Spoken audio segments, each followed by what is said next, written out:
Greetings, comrades, and I welcome all of you to the 6th anniversary of the National Unity Platform.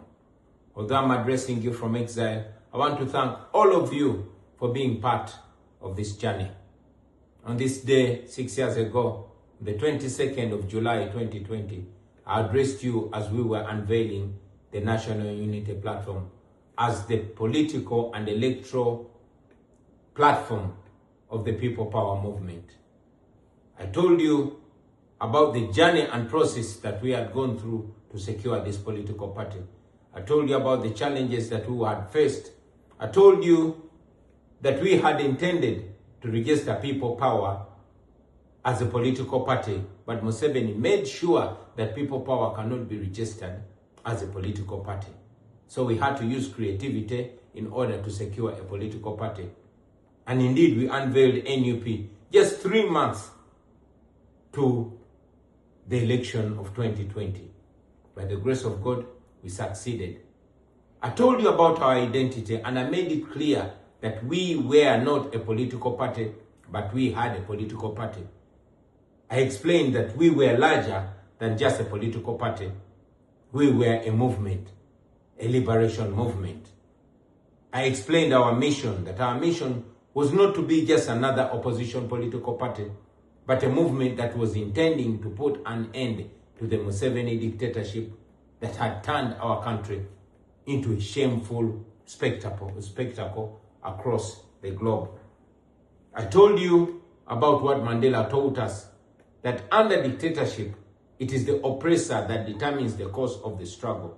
And indeed, it is Museveni and the way he was treating us that had caused us to act in a way that we were acting and to secure a party in a manner that we secured it.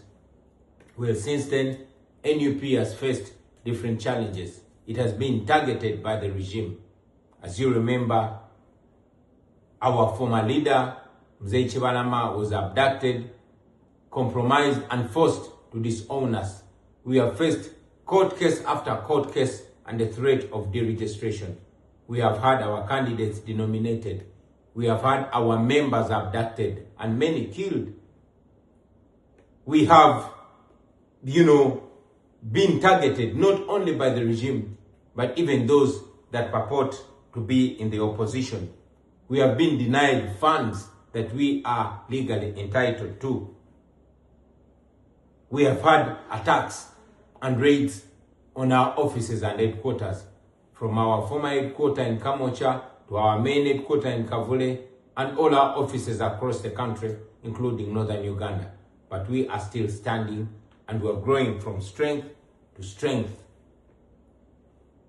We have established headquarters across the country, in eastern Uganda, in western Uganda, and even in the Buganda region. And we've gone ahead to establish offices across the country, although we do this amidst numerous challenges. We have won 2 presidential elections, although they were overturned by the military, but the people of Uganda know what they voted for. We have gone ahead to have leaders across the country, but most importantly, we have awakened the young generation. We have awakened the people of Uganda. We've made them know that politics is not just something that they have to live for the so-called intellectuals. It is something that determines their life. We have established and strengthened our diaspora wing.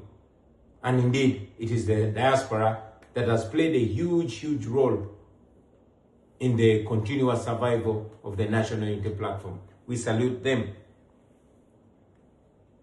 We owe all this to the comrades that have sacrificed. Many of them have gone ahead to pay the ultimate price. People like Yasin Kauma, people like Frank Senteza, comrades like Rita Nabukenya. Many of our comrades have been abducted and they're missing to the present day. People like Kanata Muhammad, people like Kawenja Babazi, people like John Bosco Chibalama and Damlira, whose widows were also killed because they died in very suspicious ways. But we refuse to give up. Many of our comrades were arrested and detained after torture. 6 years later, they are still in prison. People like Machete Yasin, people like Kalibala Sheriff, people like Umar Kato. And yes, many of our comrades continue to be detained for no reason whatsoever. Comrades like Alex Waiso Amufumbiro, Eddie Mutwe, Bobby Young, Achille Uchivumbi, Bobby Giant, name it. We owe it to comrades like Olivia Lutaya, comrades like Doreen Kaija, Sauda Madada, and others that are in prison but refuse to give in because they have not committed any crime.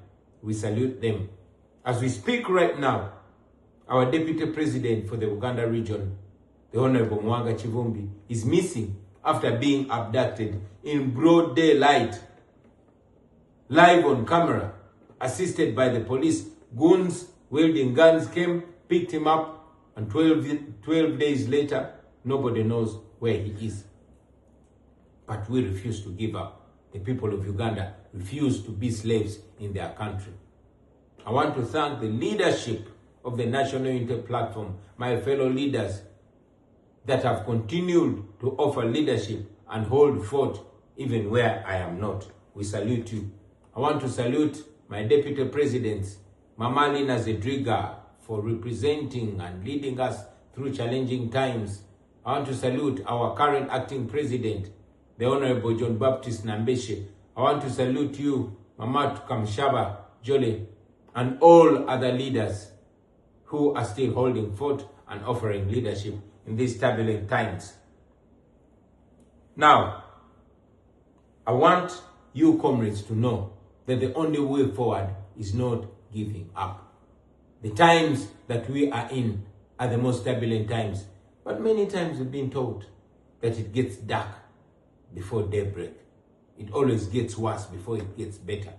The Museveni regime, like all dictatorships, is in its evening, and dictatorships get more ferocious on their way out. I've given you an example of Saddam's dictatorship and how his son Uday Hussein turned himself into a murderous monster, murdering for fun. But that was the evening at the tip end of that fall of Saddam. You have seen Museveni's son turning himself into a lawless monster, killing for fun, abducting people, and bragging about it.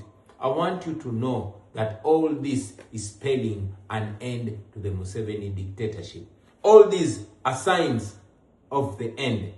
So hold fort, don't give up. I want you to understand that tyrants get more dangerous towards their end, but they fall. They finally fall. So hang in there, comrades. I want to request you to reject the diversions, reject the divisions. Let us continue uniting and holding together. I want you not to lose hope, my brothers and sisters. What we're involved in, there's no turning back. It's like swimming in a sea. What we've covered is much bigger than what we have left. We cannot turn back. We just have to swim on, because the end is in sight and victory is in sight. So let's keep going, because we are closer to victory. Don't give up. And finally, comrades, I want you to know that we are the hope of the population. The people of Uganda voted for us, and they still have their hope in us. So keep offering leadership, even amidst these challenges. I'm aware that the LC elections are around the corner. Please get involved and take that leadership right from the grassroots. Take leadership of your villages. Get involved in the LC1 elections and take that power, take them over. On my end, I am not seated. I'm pressing every button that facilitates the quick fall of the Museveni dictatorship. From where I stand, I want you to understand that historically, the diaspora has always played a cardinal role in the fall of all oppressive regimes, and our generation is not going to be any different. So I am doing what I can do, and please do what you can do for from where you are. We are stretching the Museveni regime, and you can see they are panicking because they know that they are being stretched from all fronts. The regime is falling apart. When you see them now abducting and arresting each other, when you see them going for their own generals and their military officers, then you know that they are falling. Do not give up, brothers and sisters. I've said it before and I want to reiterate it, that I will come back home, and I will come back home soon in victory. Stay strong, keep hope alive, and I want to assure you that we are going to win. We are going to free all those political prisoners. We are going to free Dr. Besigye. We are going to free Lukwago Elias, Haji Rutale, and all those political prisoners that are in prison because they have not committed any crime whatsoever. I want you to know that one day you will see Museveni, his criminal son, and all his enablers in court. One day they are going to have their day in court, and they are going to answer for all the atrocities that they've committed against the people of Uganda. Keep the hope alive. Don't give up. Uganda will be free.